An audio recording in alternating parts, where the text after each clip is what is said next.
Hello everyone, welcome to Red Cave Universe. My name is Aditya. I work as an analyst in the industry for last 5 years. We are building a community of people who believe in democratizing education, and this mission starts with Excel, and soon we will add more learning paths to this. So stay tuned.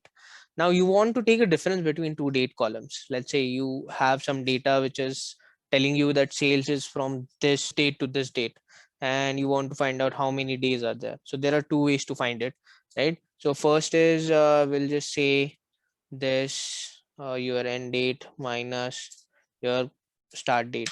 That gives you number of days. And then there is a formula called days. Right? Day is the another formula that we will learn in some time. So days, and you give end date, and then you give start date. That's it, and it will show you the same number. It doesn't really make a difference. It's just how do you want to use it. It's up to you. Now we will move to how do you break one date into multiple things. How do you create multiple things out of one date? How you can break it so that you can have it in multiple columns and utilize as per your need. So first thing is day. We'll say day. I want day of this date. So as for me, it would be 2nd of April of 2021. We'll say day. I'll give the serial number and it will extract the day for me, which day of month it is. When we say day, as in we are talking about 1, 2, 3, 4. We are not talking about Monday, Tuesday, Wednesday, right? So that is one thing. How do you extract month? First, we learned how to build a date, and now we are learning how to break the date, right? So here we'll say month, we'll say this, and we'll close this. We now have 4th as our month, right? We will change this to B5, right? Now we want to do an year, right? So it is very simple. It's equal to year, date, hit enter. You got an year. Now let's say you want to create a week day. Okay, we'll just say returns a number from 1 to 7, identifying the day of the week of a date. So let's say tab, we want to say B16.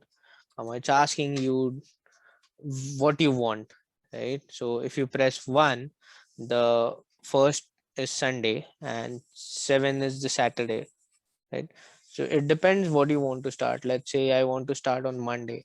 So if it is Monday, it should be 1, and if it's Sunday, it should be 7. So I'll just say 2 and just enter, right? So it is weekday 5. Let's say you want to exclude all the data that is there for weekend. So then how do you do it? You basically identify which day of the week it is, and if it's more than 5, you basically ignore those records, right? That's how you create that attribution. Now let's say week number is new thing, right? We learned ISO week number, but then there is another field called another formula called week number. It returns the number, but it requires 2 input. First one is the serial number, and again from where you want to start your week, because week's definition could change. As in, when let's say you want to start week at Monday, so if the first day of the year is on Sunday, your week will start from second day, right? So it totally depends how do you want to calculate it. So I'll say I want to calculate it from Monday. I'll say 2. I'll say okay, we have 2 comma, we'll say 2, we close this, 14, right? That is one thing. And then there is Workday, right? What is Workday? We'll just say returns the serial number of the date before or after a specified number of work days. Now just understand this, that it returns a serial number. That means it in returns it gives us a date, right? And date before or after specified number of work days. So if you say that I want to, first January is workday 1, right? And you want to create the 4th workday, what do you do? You should have add those, right? So what I'll do is we'll create this start days. let's say start date is this, and we want to add 2 days, and there is an option called holiday. This is not a necessary field, but let's say you have a list of holidays that are there in your organization and you want to remove them. Here you can provide that. So you'll just say, I'll just say close because I don't have holiday list right now, and I'll hit enter. If you go back to your calendar, if you can see, the 2nd of April is Friday, and that Friday, if I add 2 days, that's what we have given, right? So the next working day would be the 6th, and you can go and check what the date would come in your calendar. It would be for 2nd as in Friday, 3rd, 4th as weekend, and 5th and the 6th. So 2 days ahead of the current date, right? So that's how you get the 6th. And let's say, what does Workday entail? Returns the serial number of the date before or after specified number of workdays with custom weekend parameters. Now here the weekend is calculated as Saturday, Sunday. Now if you want to change it, then you can use this. It might help you because in Dubai, weekend is not Saturday, Sunday. It is Friday, Saturday, right? So it depends on your requirement. So we'll just say tab, let's say start date as 4/2, say add 2 days. So workday until returns the serial number of the date before or after specific number of workday, and here you can decide the weekend parameters and basically help you change your list. Now if you see, in Dubai they don't have a weekend on Saturday and Sunday, they have Friday or Saturday, right? So that's how these formulas help. If you are working in a global MNC and you want to work, and you're working with a data set which is very global, and there are some certain rules that are dependent on the geography or the culture of that country, that brings some change to your data set, then you have to accommodate into your reports, right? Because no one wants and false reporting. So we'll say tab, we'll say give start date, comma, we'll say days. I want 2 days. Okay, but I will say my weekend is Monday and Tuesday, right? So ideally it should give me the next date as Sunday, right? I'll say this and I will write 3. I don't have holiday list. I'll close this. 4th, boom. So if you go now into your calendar, check this. 2nd of April is Friday, 3rd of April is Saturday, and 4th of April is Sunday. So now we are working on weekend. That's not going to happen to a lot of countries, but still it's a formula that you should learn because it will help you when you work in global MNC, because you never know where the data will come from. Next sheet, date and time. So now we have dealt with all kind of data manipulation that you will be required, and there will be many more formulas, there will be many more ways, but then these are ones which are very promptly used in the industry. Let's move to date time. Like the way I told you that you can create a today's date, you can create the timestamp as well. You can just say is equal to now and give tab, close this, hit enter. Now you have the current timestamp in your report. Make sure that this timestamp is there to see everyone, right? Because maybe you are putting it up somewhere on cloud or somewhere, and you want to make sure that this represent a particular time into that report. This will help you. Post that, you can create a time. How do you create a time? I'll just say this, there's a function called time. Let's say you have 3 columns. Let's say we'll just write it. We will say you have a column name hour, you have column name minutes, you have column name second.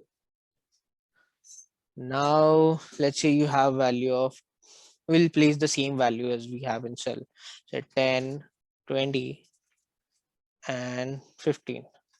If this seems odd, so we have to change this from custom to general, that we obtain.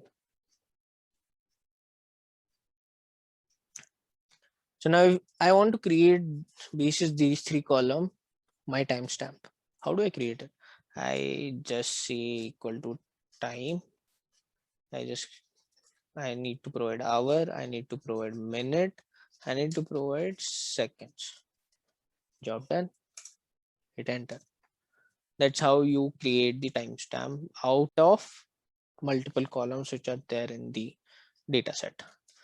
Now next one is date time. You have certain date time timestamp for you, date and time together. Now you want to extract the information. First we created a timestamp, and now we want to extract from that timestamp, like what are the peak hours in our customers orders. If that is the question for you, you should first extract the hours from your timestamp.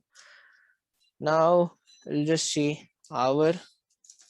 I just have to give serial number, enter. Now it is 24 hours. It will automatically adjust if it's AM and PM, but it will give you in 24 hours format. Minute, I'll just say minute, return the minute a number of from 0 to 59, right? I'll say this and it will give me 30, right? And seconds is also second, it will give the seconds, it is 25. We get the answer. That is pretty simple, right? And the last is workday calculation. Now we have this data, we'll just delete this. So we have network days and network days until, again, dot until is the same thing that we saw earlier, right? So let's say network days returns the number of whole work days between the two dates. I have multiple dates over here, right? So I'll just say work day. Where is my start date? Is it in first column? Now is the end column, and I don't have preferred holiday list. I'll just close this. Here Saturday, Sunday is off. I'll hit enter. There are 3 days. If you go back to again your calendar and check whether 23rd to 27 it is. Yeah, 27. How many working days are there? And I can guarantee you there are only 3 days. Friday is the 23rd, and 26th is a Monday, and 27th is Tuesday. That's it. There are only 3 working days. But now I don't want Saturday, Sunday as count as in the weekend. I live in Dubai. Just think of that. I want to change the off net until return the number of work days between 2 days with custom weekend parameters, right? Now start date is given, end date is given, and my weekends are Thursday, Friday. Let's make it that. So let's say 6, and we'll close this. I have 4, right? The optics of my report changed drastically because I have changed the weekend in the organization. So that's how you basically identify how many work days have taken to complete one certain project or one certain task. Let's say someone works in customer support and his timestamp tells you that he's taking few hours or he's taking few days to complete it, how many work days, or if you're raising some customer tickets or complaints or anything, and you want to analyze their data, this will help you. If these videos are adding values to your learning goal, please hit like, subscribe for more content like this so that we release videos on every Monday, Wednesday and Friday. And also share your thoughts and questions in the comment section, and do share this video so that people like you can reach to this video and learn from it. So thank you.